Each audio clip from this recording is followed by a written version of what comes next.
Okay, so this is my very short tutorial on multi-camera filming. So I've got 3 cameras set up, they're all recording at the same time. I've got my master shot in the middle, but I've got 1, 2, 3 cameras all going. When you're setting this up, you need to make sure all the camera settings are exactly the same across the 3 cameras. It makes your editing much easier, so there's no sort of exposure differences between the 3 of them. The director needs to make sure everyone's ready, and then you get them to all press record roughly at the same time. Okay?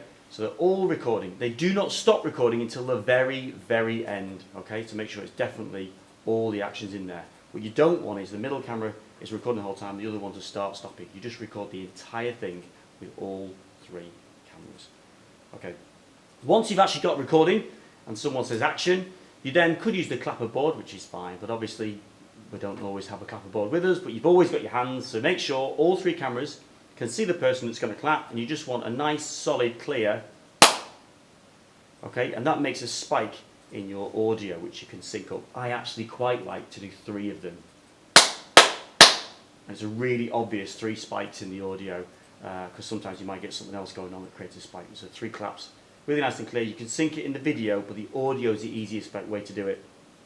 So you get everyone set up, everyone presses record the entire thing. Keep the middle one still, the other 2 can move. You can even sort of move away from the shot and come back and get different angles. It doesn't matter. You can just be creative with those outside shots. And at the end, make sure it's all finished, and then director would say, cut, and that's when everyone can stop recording. Sick.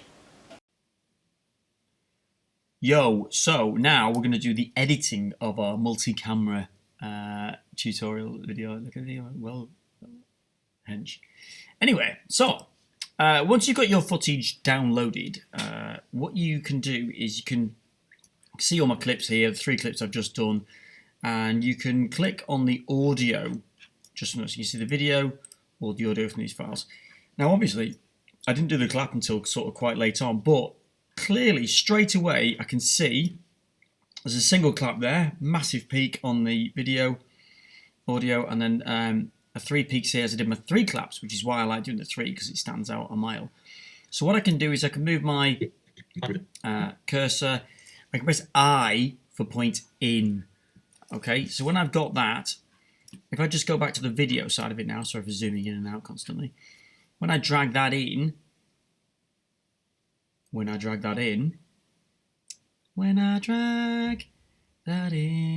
it will only take, I'm just going to, colour wheel of death. It'll only take it from that point. So if I just zoom in on that section of my timeline, I can see the 3 points there as I clap with that bit of footage. So there it is, me applauding myself. Isn't that marvellous? Okay, now I can do the same thing. I can go over to the next clip from the other camera angle. I can click back on the audio. Again, I can see that straight away. I for point in. Back to video, drag that in. Now, obviously, I only want the audio, so I'll probably take the audio from the first one, so I can just mute that audio bit there. So I can just mute that channel, because I don't need multiple audios. I just want whichever one is best. And last of all, I'm going to go to the side clip. I've already selected which bit of this I want.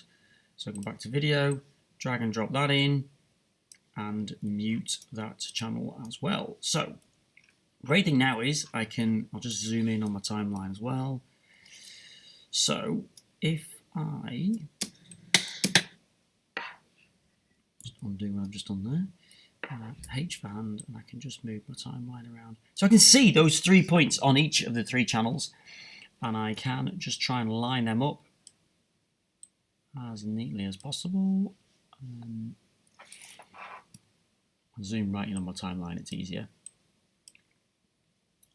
Sometimes it's not perfect to sort of sync, so that N1 there, when I zoom in anymore, it's not actually letting me.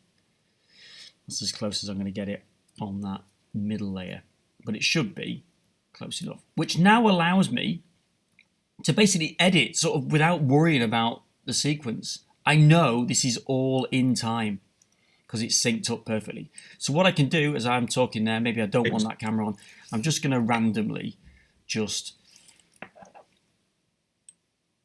chop this up. Oh, the colour wheel of death returns. And I just move that across so we can see the whole of this sort of section of the conversation. So if I just randomly chop bits out of that, I'll take 2 big chunks out of this top layer. And then I can do the same on the middle layer. And you can obviously do this and you select the bits that you want. Probably just want to start with that other camera shot. But I can go. There's a really obvious it's in sync spikes in the audio because sometimes you might get something else going on that creates a spike. So 3 claps. So my multi-camera edit is actually really easy to do. Everyone set up. Everyone presses record. Record the entire thing. Keep the middle one still. And the you can other see, 2 can move. if I stop it, that edit now is actually a piece of cake. It's just not a difficult edit to do. So you can try and get your multi-camera setup working really well. So line up the 3, I do the 3 claps, and then you just chop between them, which is why that's really important that the other cameras record the entire thing. As soon as one of them stops, because you might move around, you've lost that syncing up. So you must make sure they encode the entire thing. So it might be that the camera on the right, they just pick it up and maybe they run around to the other side to get a completely different shot. And for the 15 seconds, 20 seconds, whatever it is, it's a load of nonsense, that section of the video. It doesn't matter because it just makes the editing process so much quicker. So have a go. I hope you like it. Well done. I'll stop the video now.